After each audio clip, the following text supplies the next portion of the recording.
on the Veteran Mix Club. This is RJ Pro Life.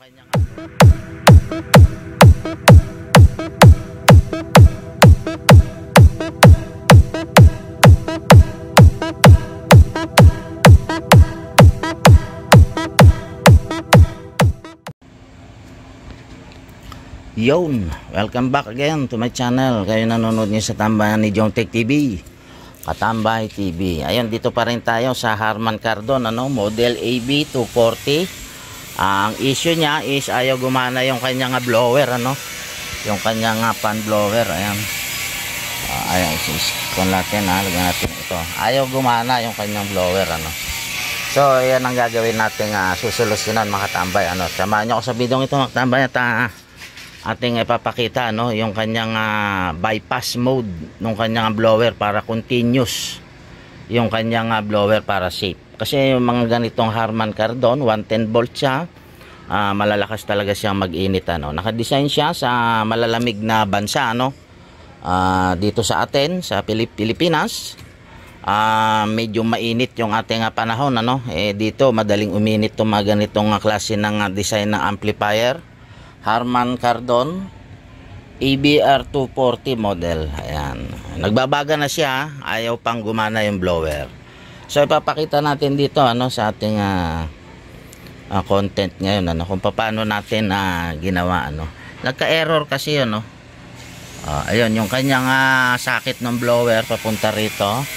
Nagpalit na rin tayo nito, nag-troubleshoot na, okay naman. So para mapadali lang yung ating pagbabypass, tuturo na natin ang direkta. Ayun yung kanyang ground.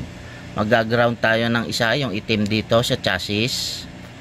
Ayan, sa chassis ground yan Ayan, yan yung negative nitong ating blower. Ito yung kanyang linya, dalawa. So aalisin na natin doon ayun aalisin na natin siya ron. Mapapansin nyo dito sa side niya, meron siyang regulator power supply section. Meron siyang pang 12 volts yung unang capacitor na malaki ito. Ayan, 12 volts yan hanggang 14. Itatap lang natin yung pula. Ayan.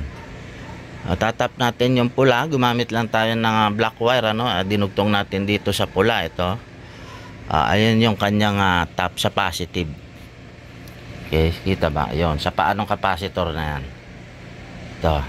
Okay, yan yan nakatayong board na yan. Tinap natin dito sa paan niya sa una. Para gumana na yung blower natin ng continuous. Ayan, gumagana na yung ating blower. Para maging safe yung ating amplifier. Ayan, gumagana na siya. Para bugan niya agad yung mainit, kasi ito talaga dito sa atin sa Pilipinas medyo medyo maiinit talaga yung ganitong klase ng ampli. Mainit na siya, ayaw pang gumana yung blower. So nagkaroon ng error doon hindi na natin siya ibabalik sa dating performance niya, mas safe pa tatapan na lang natin siya ng supply na 12 volts. Ayun ayun. Okay, munting tips na, sana makatulong sa ating mga katambay sa mga baguhan, experience sa ganitong problema ng Harman Kardon. Ayan, sana nakatulong ang video ito mga katambay. Ayun, kita-kita tayo sa susunod ng video natin. Kayo nanonood ngayon sa tambayan ni Jong Tech TV, Katambay TV. Ayan, it's all about electronics tutorial tips and solutions. RJ Pro Lights and Sound.